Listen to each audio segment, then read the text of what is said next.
Mesdames et messieurs, bonjour et bienvenue à ce journal de Chadila Pano en séjour. Un nouveau numéro, voici d'abord les titres.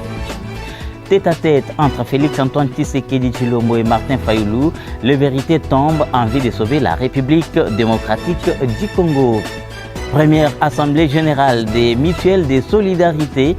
Plus de 300 personnes bénéficiaires d'un appui dans le cadre du projet JAD.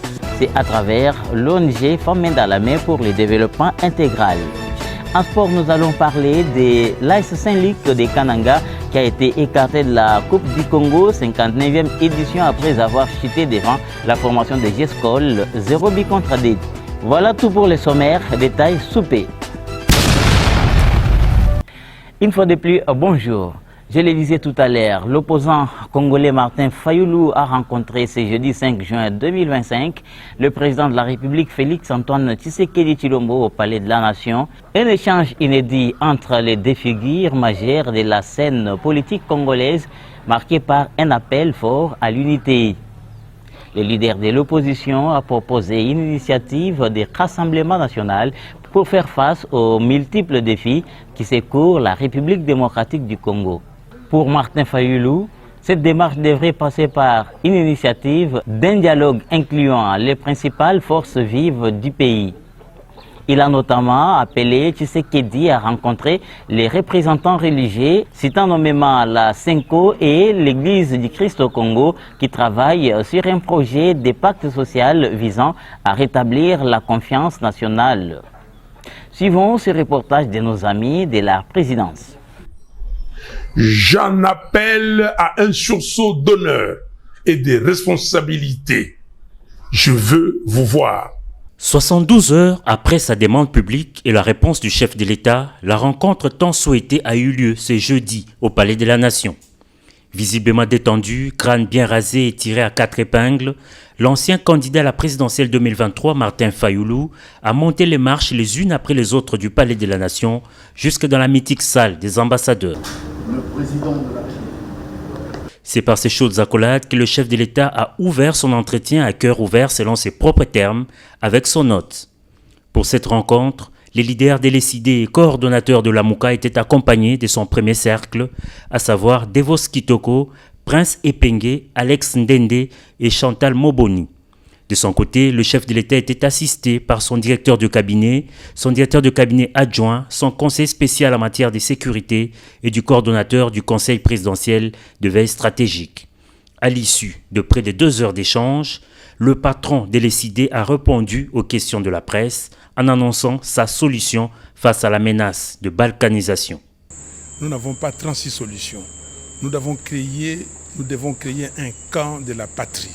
Donc les gens qui luttent pour leur pays.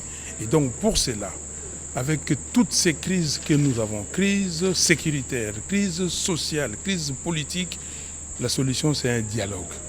Donc je lui ai demandé de tout faire pour rencontrer les évêques de la SENCO et les pasteurs de l'ECC pour discuter afin de voir ce pacte social qu'il propose, comment est-ce que nous pouvons le mettre en avant.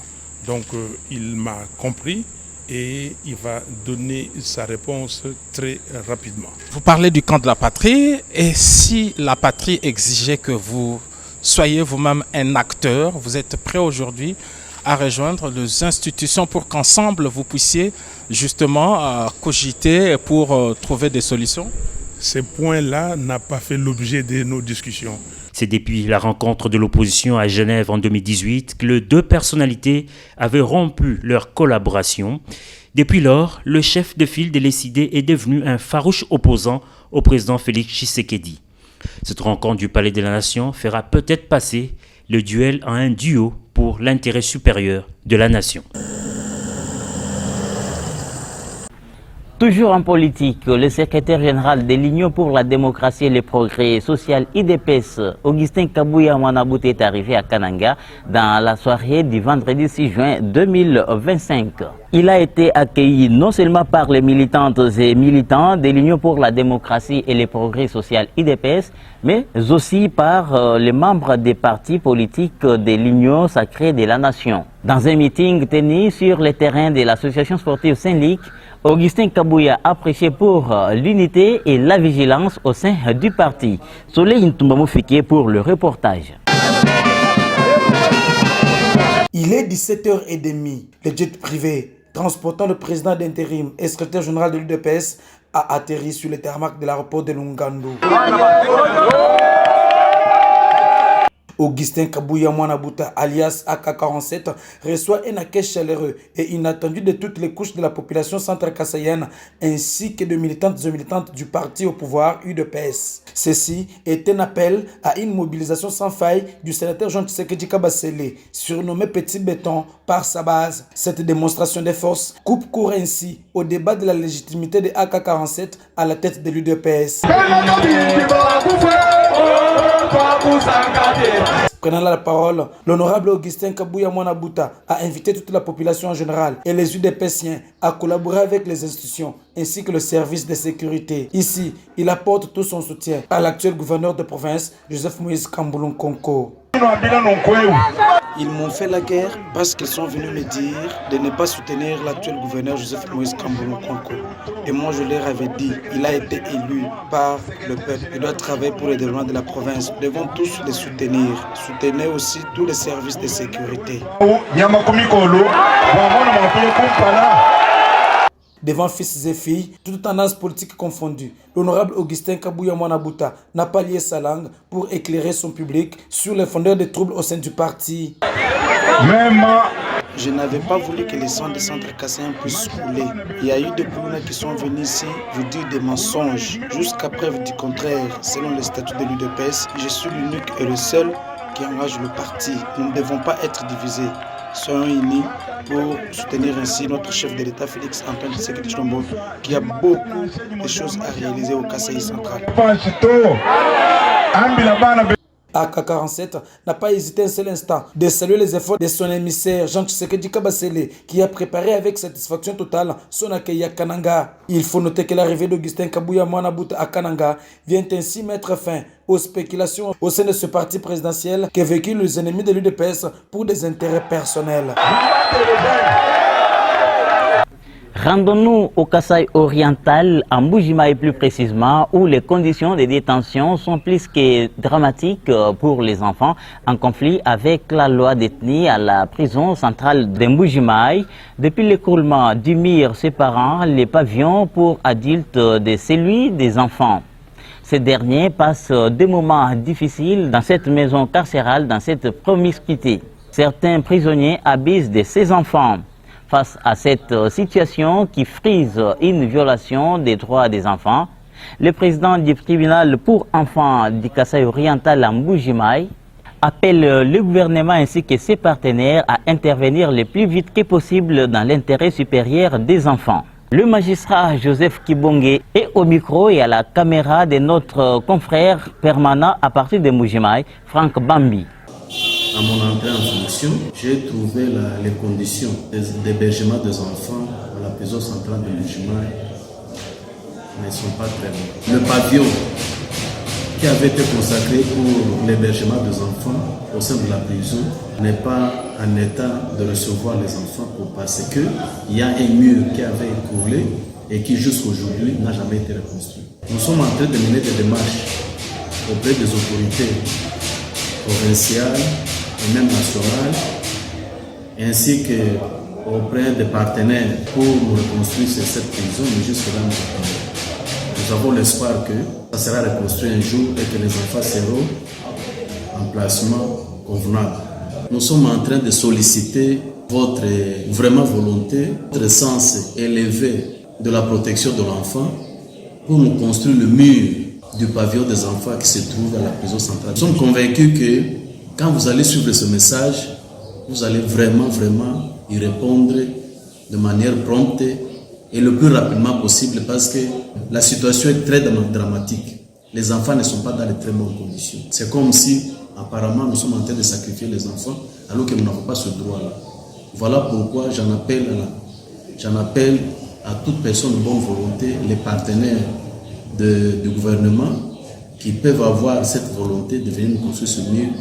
Nous aurons résolu, pas tous les problèmes, mais au moins celui-là, celui qui est relatif au placement de... Rendons-nous à Lomami où Hippolyte Kabangomboula relance les contrôles parlementaires. Relancer les activités des contrôles des actions du gouvernement provincial. La question était au cœur d'une importante réunion des présidents des commissions parlementaires de l'Assemblée provinciale de Lomami. Présidée par le vice-président de l'Assemblée provinciale, Hippolyte Kabangomboula, cette rencontre vise à assurer une gestion plus transparente et responsable. Un plan de travail est attendu dans les prochains jours.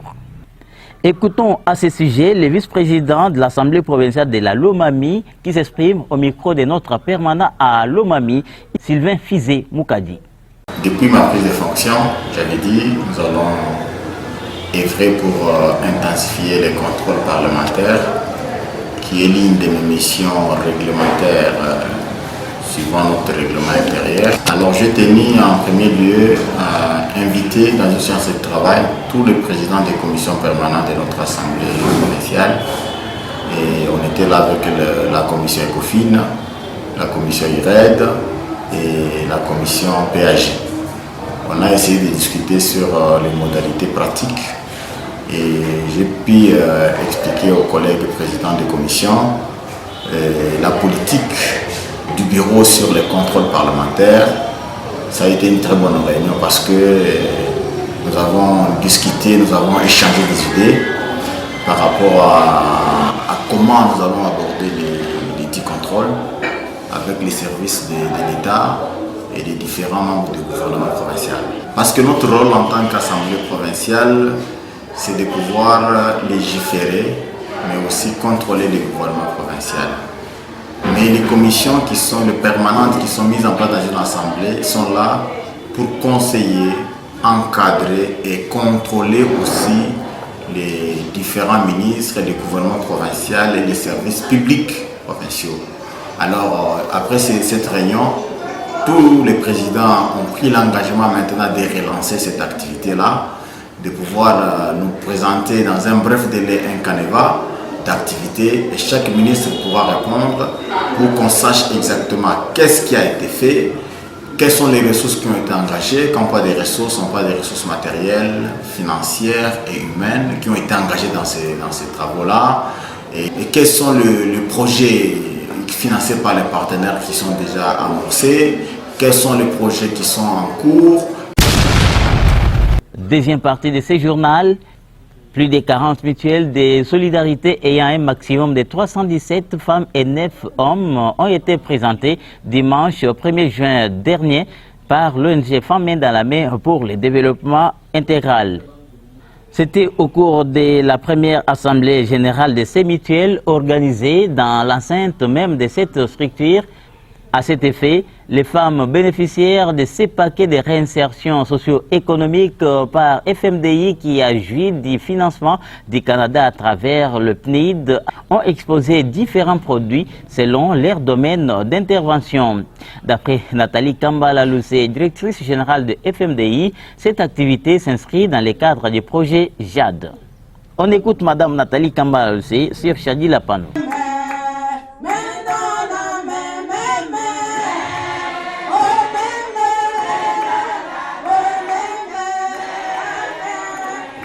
FMDI depuis 2019 avait déjà eu des fonds pour appuyer les femmes pour leur AGR ou activité génératrice de revenus et nous avons regroupé les femmes dans le mutuel de solidarité pour leur travail en collectif. Mais en dehors de ça, il y avait de suivi et que les femmes se sont retrouvées pour leur contribution, cotisation et aussi renforcer leur résilience ensemble et être des actrices de changement. Voilà pourquoi après 5 ans d'accompagnement et d'appui de ce MUSO, nous avons voulu faire une assemblée, la première assemblée générale, aujourd'hui pour faire le diagnostic mutuel de solidarité que nous avons mis en place. Donc FMDI a 40 mutuelles de solidarité sur la ville qui sont répandues dans les 5 communes. Et ces mutuelles de solidarité, aujourd'hui, au-delà de celles qui étaient déjà appuyées, elles ont fait entrer d'autres personnes de la communauté où il y a eu d'autres mutuelles qui se sont créées. Voilà pourquoi aujourd'hui nous voulons évaluer les forces, les faiblesses, les opportunités, les menaces. Nous voulons faire un diagnostic spécifique dans chaque mutuelle pour voir qu'est-ce qui a marché, quelles sont les difficultés. FMMDI entend poursuivre cet accompagnement avec l'élargissement des activités. Prochaine étape, ça sera une première assemblée élective où on va choisir un organe qui va accompagner les mutuelles de solidarité et aussi l'objectif c'est de les mettre dans le groupe d'intérêt économique, ça veut dire par filière. Nous avons présenté les filières qui ont porté aujourd'hui, il y a l'agro-pastoral, il y a la coupe-couture, l'artisanat, il y a aussi la pâtisserie, la transformation, mais nous voudrons assez que nous puissions élargir ces activités avec les femmes aujourd'hui que vous avez vues, elles sont transformées, elles sont des actrices des changements, elles sont autonomes et elles travaillent dans les investissements des activités qui sont rentables et nous souhaitons que ça ne puisse pas s'arrêter ici. Elles sont maintenant résilientes, mais nous voulons accompagner les autres mutuelles et aussi le pousser à être toujours des femmes dynamiques sur terrain et aussi des filles aujourd'hui qui ont porté quand même des résultats qui sont signifiants.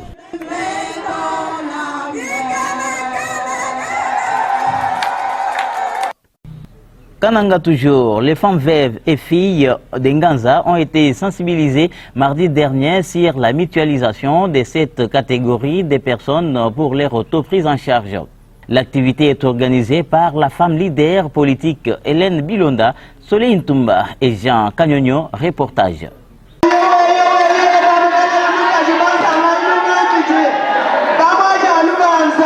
Tenu ce mardi à Kananga, chef-lieu de la province du Kasaï central, d'une séance de sensibilisation et de conscientisation des femmes veuves et filles mères de la ville de Kananga. Cette activité de quelques heures a eu lieu au sein de l'église des Saints de dernier jour dans la commune de Langanza. Une activité organisée dans le cadre du projet d'appui technique au leadership des femmes de la ville de Kananga. Comme le dit ici, cette femme leader et politique, Rebecca Hélène Bilonda. Mon objectif c'était pour sensibiliser et mobiliser les femmes veuves, les leaders, faisant leur mutualité pour renforcer leur participation en processus économique, social et puis en conquérir aux élections de 2028.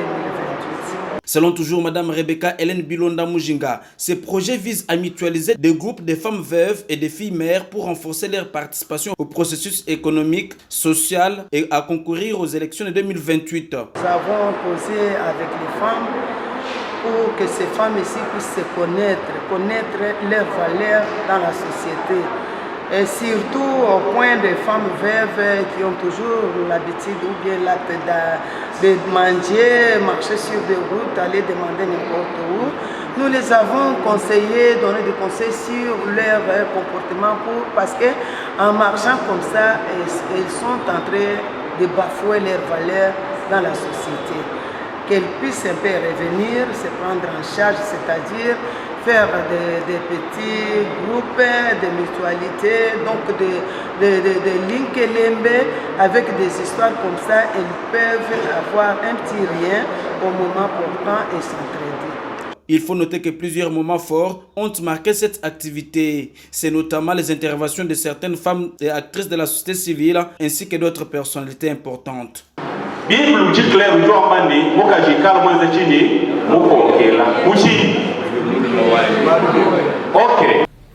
Autre chose dans ce journal, le comité de gestion de la Direction générale des recettes du Kasaï central de GERCAC annonce le lancement du bouclage recouvrement forcé danger roulant à partir de ce lundi matin sur l'ensemble de la province du Kasaï central.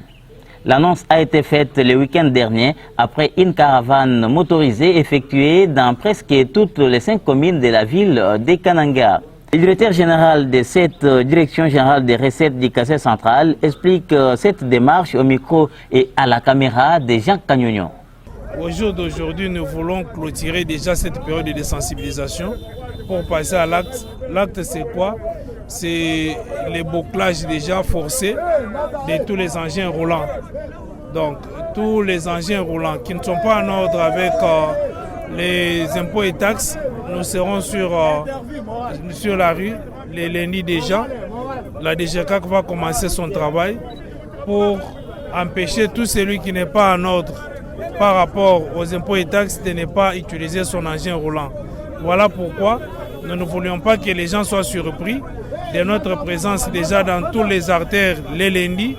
C'est ainsi que nous avons organisé ce caravane motorisé. Vous savez, si aujourd'hui nous avons des difficultés de gauche à droite, c'est parce qu'on ne sait pas se faire identifier.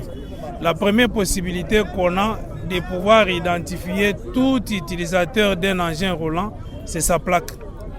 Il faut avoir une plaque de matriculation, une plaque qui va vous nous indiquer, même en cas d'accident, que voilà l'engin qui vient de commettre l'accident, c'est l'engin tel numéro, telle référence. Donc tout commence par la plaque. Nous voulons bien voir toutes les motos qui seront utilisées dans tous les coins, tous les artères de la province du Kasaï central avec leurs plaques. Nous voulons voir aussi les vignettes. Dans les vignettes, il y a d'autres taxes qui vont se retrouver là-bas, comme les taxes spéciales de circulation. Vous allez les retrouver aussi dans les vignettes. Il y a aussi le contrôle technique. Donc, par rapport même à toutes les fois que nous avions toujours organisé ce genre d'opération, cette année ici, nous avons les dépliants qui sont partagés de gauche à droite. Nous avons multiplié des séances d'explication et de sensibilisation au niveau des chaînes de radio. Aujourd'hui, je pense que c'est la dernière phase de bouclage maintenant à partir de notre... Terminons par cette information avant de parler sport. Remise à Kananga des bottes et imperméables de protection aux taximotards de la ville de Kananga. Ce don est du président du rassemblement des taximens du Kasaï central, Donatien Bakumbana Beya. Dans une interview accordée à la presse après cette distribution dans la salle Père Gambier à Kamulumba, à partir de Kamulumba, Donatien Bakumbana Beya dit redorer l'image des taximotards longtemps ternis. Donatien Bakumbana Beya est dans ses propos choisis pour vous par Jean Kanyonyo et à sa caméra. La fois passée, on a distribué les casques pour la sécurité des motards dans la ville de Kananga, en province Kasaï centrale. J'avais promis que à la longue, je vais faire un effort pour chercher encore les bottes et les imperméables pour donner encore aux motards. C'est ce qui a été fait aujourd'hui. La fois passée, je vous ai dit que je suis né à Kananga, grandi à Kananga, je suis villageois, je connais mes frères et sœurs. C'est ma contribution aussi à ma communauté. Je suis en train de contribuer aussi à mes jeunes frères. Je dois les sécuriser dans leur travail des motos. Voilà ce qui me préoccupe. Ils se sont enregistrés. Voilà ce qu'on a fait aujourd'hui. J'ai préféré qu'on puisse leur doter des bottes. Mais maintenant, nous gardons des cartes. Les cartes biométriques. On a imprimé les cartes pour les motards. Maintenant, ils vont passer au bureau et récupérer leurs cartes. Ça va leur servir maintenant pour les soins à l'hôpital de Chikaji. Et d'ici là, c'est la signature du contrat avec l'hôpital Bomberger de Chikaji. Et après ça, il y aura encore, je dois encore les sensibiliser. On doit faire encore, bon, je ne sais pas si les gens qui seront prêts, on va faire les champs. Cette fois-ci, on va travailler les champs avec les motards qui seront disposés. À présent, on aborde les sports dans ce journal pour être plus complet. Sachez que la 59e édition de la Coupe du Congo, dénommée Coupe du Président, a fait vivre aux Kasaïens et Kasaïennes ses vérités pour le match qui s'est joué à Lubumbashi. C'était samedi dernier au stade Manqué de Kamalondo. L'association sportive Saint-Luc de Kananga, qui jouait contre la formation des Gescol de Kolosi, est tombée sur la note de 2 buts à 0.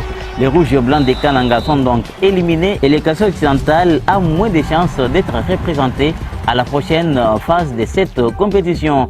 La jeunesse sportive de Kananga, pourtant qualifiée pour cette étape, n'aurait pas fait les déplacements de Lubumbashi faute de moyens. Les espoirs sont donc ramenés à la saison prochaine pour voir si les Kasaï occidental de Mambré va relever sa tête dans cette compétition qui a manqué depuis plusieurs années. Mesdames et messieurs, c'est la fin de ce journal sur Chadi Lapano.